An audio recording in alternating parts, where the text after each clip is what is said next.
ole ni tang tu tiang lo tak min chuan e MIZO te Cawhmeh deuh em an tila MIZO Cawhmeh zinga langsar deuh mai pakhat Maipawl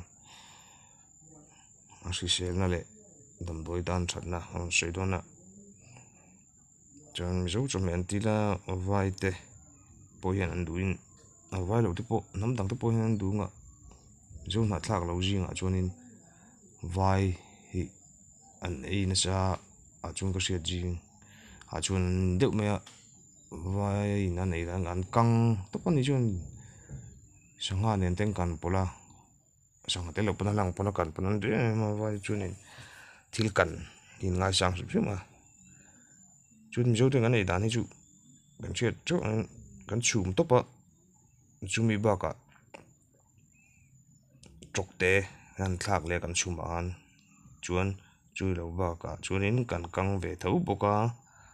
chuan bai thakin a pi le ngaum dang pui thu a thu ti vel mo te kan thlaka a tui em boka ni ke pon ka duwa ka ngai na ka ngai sang boka a sel na te hi ka hriat chin em bang hianin pungpui te le ka a ti thiang em e bang hian a hrisel na hi toite in lun tar lang venga Damdawi tan a hman dan toite ka lun tar lang buk lo ni chuan chu hmain a kung hi kung khat dai huizam chiang hi nia masain an zui masanga tlang puin hrui khau tak mai zung hrual nei ani ve chuan a kung a hrui a kung a chuan mul var sin te te ngo a me kan te hi a tau khat ani a chang piang a hna le a khang zung pathum zel ang vel hi a tau chok zel sin bawk ani chuan a hna hi a hring chuan hlai ui lampang kut phah ai kut phah bawk ai hlai di kilthum nei ila o kulthum nei ani chu vel ani a chuan chung lam le hnoi lampang a hna chung le hnoi lam bul deuh thur mai a thap deuh hruap ani chuan a par hi a rah mai na a par hi a eng la a nalh ve mai le hngala par pawh hi a par chhuah tak tak hma pawh hianin a eng tak mai a chuan hmelhriat chauh zelin a para a bor angin pangpar dang rose tih vel te anga par bor ka chu ni ve chung lo a chuan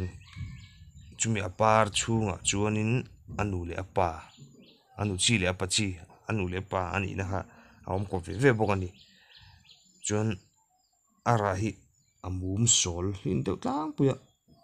lian pui pui te a ra a hrisel that le a awmna ram a zirin a bial a mum top a sawl sei anga han awm hi chu a tam tu vak lo awm chu awm ve tho a hmuh pawh kan hmu nualin thin ka ringa mahse a ra sawl hi a tam zawk an deuh tlangpui ni chuan a to duna hmun hi khoi a pawh chin theia thil ui le rimchhia hi a kung hian a hip thei wang hianin chu tiang awmna bulah chuanin chi nei lo an tilan dung ui te le zun hing tuk awmna bul hnaiah te an chi chuanin khang ha a rim ka hi pa a hmui chi te a awm ve a khang wang khan a Maipawl hmui ai khan a ui hing te kha lo awm ve deuh hi ni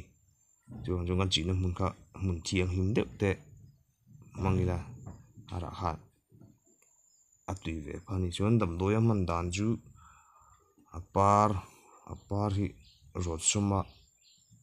in tui hri Damdawi a tha tui hri Damdawi a tha em chuan a par rawt sawm kha ei kha chhum kher pawh ngai lo rawt sawm ei top tur ni chuan a ra hi an tui anga siam an tam tui ang te a takin heti an siam a a tui sawr a in tir in tir in tir mo in dam lo te ti sen chak na sata kan dam lo nan chu lo ai sok thi kan ti long khak thi a luak ching ting le kong danga ti sen le kong danga ti sen chuak mo na dang wanga ka chang ti sen chuak ka ti po atui ka tia o ara an tui anga siam a te chum to pani jo an tui anga siam han ti han tak ka ti anga siam khan chum khami chum tui khan ni ber chu chum ma te lo tui chum to ba tui in khan so em ma jun phung zol le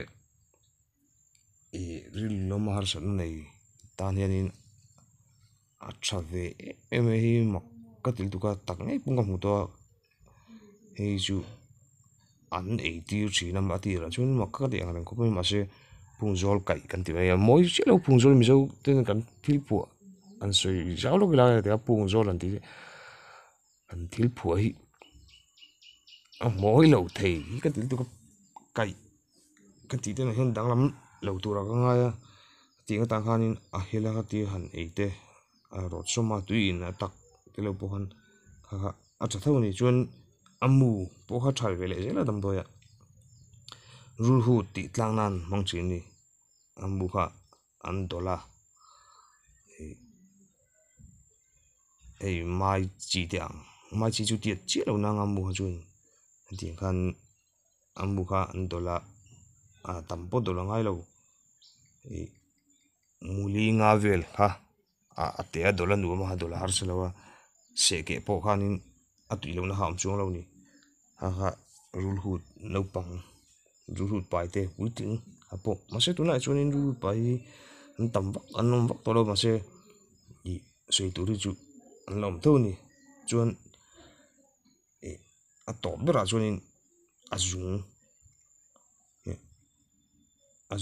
azawng hi pho ro silfain azawng kha silfaya pho rawin tuiluma an pola pho ro kha deng dip a hersom poti he deng dip le hersom pon deng dipila hersom pon mo pon dam doya omna dam doi thoha thopik thopik ti ai jon thoha han jo asma tan acha em be mo ka ni chuan Cawhmeh kan hmeh in a zir lo deuh antinan zawngṭah te kan hmeh a burun sen burun var vel te kan hmeh a le ka tui lo pum chak lo wang ka tui lo ka rim che em a te khanin acha ka rim tui fresh tur khanin a tui hop le khami o ara atak chum min to khami ei kha choi khama te hianin an kham pa hian an ei zeulan bar zeula ha acha em pumina lo ngi buka ka ti fresh a chuan thi sen te ti chaka chuan mi zinga po Maipawl an hmeh zo hen chuanin zawngṭah rimnam mung tur zawngṭah kan hmeh an mung tur te kha veng ve tlat ani tha ve deuh mi ni an ti ve chin ula a that ji chuin tha ve mai ang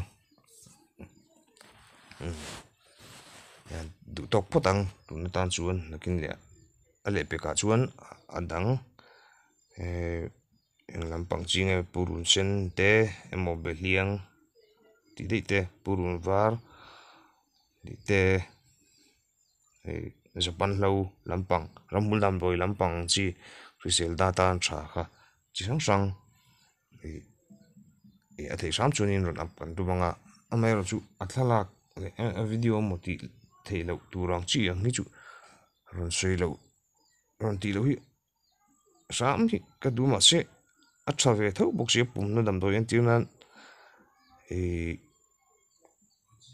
pum na ta na tha chhon tual pil ti te po cái bông cái sa chọn tuol à cung hi kan zong mai ron ap tel ngal tu na pen ka du view na ma se ron ti lan a cung kam mu lo wang khanin ne ta te kan zong don a fi lo hlom lu tu ka le a na te lo lang lo chi na ko te lo ni na wang ha kala chi lo Google vela kan en ko la thuk thuk ka ma se ka man to chi lo wang khanin ron ti hri lo tun chuan arem chang ma le a cha turang ma se ber kha ang ka ngai ka ron ti le to panga chuan e thir tu ngai thla tu te lampon in du lampang te in ron thang don dia